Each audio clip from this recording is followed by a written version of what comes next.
আসসালামু আলাইকুম এভরিওয়ান, আশা করছি সবাই ভালো আছেন। আজকে আমি আপনাদেরকে তৈরি করে দেখাবো একটা পারফেক্ট আলুর পরোটা রেসিপি।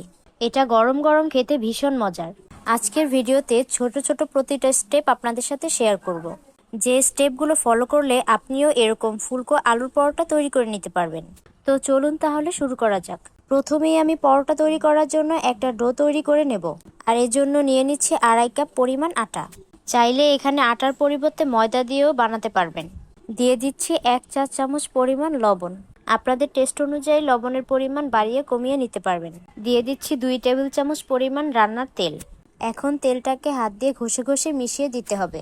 সবকিছু মিশিয়ে নেবার পরে এর মধ্যে অল্প অল্প করে পানি দিয়ে একটা ডো তৈরি করে নেব। যে কোনো ডো মাখার সময় অল্প অল্প করে পানিটা অ্যাড করবেন। এতে ডোটা নরম হওয়ার কোনো ভয় থাকে না, আর ডোটাও পারফেক্ট হয়। এবার একটা ভেজা কাপড় দিয়ে ডোটাকে ঢেকে 15 থেকে 20 মিনিটের জন্য রেখে দিচ্ছি। আলুর পরোটার জন্য এখন আমি আলুর পুরটা মেখে নেব। এখন আমি সেদ্ধ করা আলু একটা গ্রেটার দিয়ে গ্রেট করে নিচ্ছি। আপনারা চাইলে হাতেও খুব ভালোভাবে ম্যাশ করে নিতে পারেন। খেয়াল রাখবেন যাতে কোনো দানা দানা ভাব না থাকে। দিয়ে দিচ্ছি 1/3 কাপ পেঁয়াজ কুচি। দিচ্ছি 1 চা চামচ কাঁচামরিচ কুচি।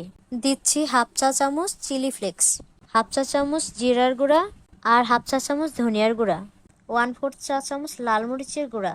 লবণ দিচ্ছি স্বাদ মতো, আর সামান্য বিট লবণ। আর দিচ্ছি 2 চা চামচ ধনেপাতা কুচি। আর সবশেষে দিয়ে দিচ্ছি 2 চা চামচ বাটার। এখন সবকিছুকে খুব ভালোভাবে মিশিয়ে নিচ্ছি। পুরটা রেডি হয়ে গেছে। এবার রেস্টে রাখা আটার ডোটাকে আবারও একটু মথে নিচ্ছি। এখন এটাকে সমান 4টা ভাগ করে নিচ্ছি। এখন একটা ভাগ নিয়ে পরোটা বেলে নেব। একটু ছোট করে বেলে নেব। হয়ে গেছে। এর মধ্যে দিচ্ছি আলুর পুরটা। এখন সাইড থেকে চেপে চেপে মুখটাকে বন্ধ করে দিতে হবে। ভালোভাবে মুখটাকে বন্ধ করতে হবে যাতে বেলার সময় এটা ফেটে না যায়। আমি হাতের মধ্যে ঘুরিয়ে গোল করে নিচ্ছি, এতে করে মুখটা ভালোভাবে সিল হয়ে যাবে।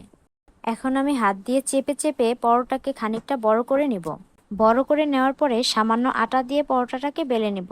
বেলার সময় সরাসরি মাঝখানে প্রেস করা যাবে না। সাইড থেকে ঘুরিয়ে ঘুরিয়ে বেলে নিচ্ছি। একইভাবে সবগুলো পরোটা বানিয়ে নেব। চলে যাচ্ছি পরোটাগুলোকে ভাজার জন্য। প্যানের মধ্যে পরোটা দিয়ে দিচ্ছি। মাঝারি আঁচে 30 সেকেন্ড রাখার পরে উল্টে দিচ্ছি। রুটির মতো করে ভেজে নিচ্ছি। এতে করে খুব অল্প তেল বা বাটারেই পরোটাটা ভাজা হয়ে যাবে। এখন এর মধ্যে দিয়ে দিচ্ছি 2 চা চামচ বাটার। এখানে বাটারের পরিবর্তে রান্নার তেলও ব্যবহার করা যাবে। দেখতেই পাচ্ছেন খুব সুন্দর ফুলে উঠেছে। পরোটাটা ভাজা হয়ে গেছে। তৈরি হয়ে গেল আলুর পরোটা। আই হোপ আজকের ভিডিওটি আপনাদের ভালো লেগেছে। ভালো লাগলে লাইক, কমেন্ট, শেয়ার করতে একদমই ভুলবেন না। Thanks for watching.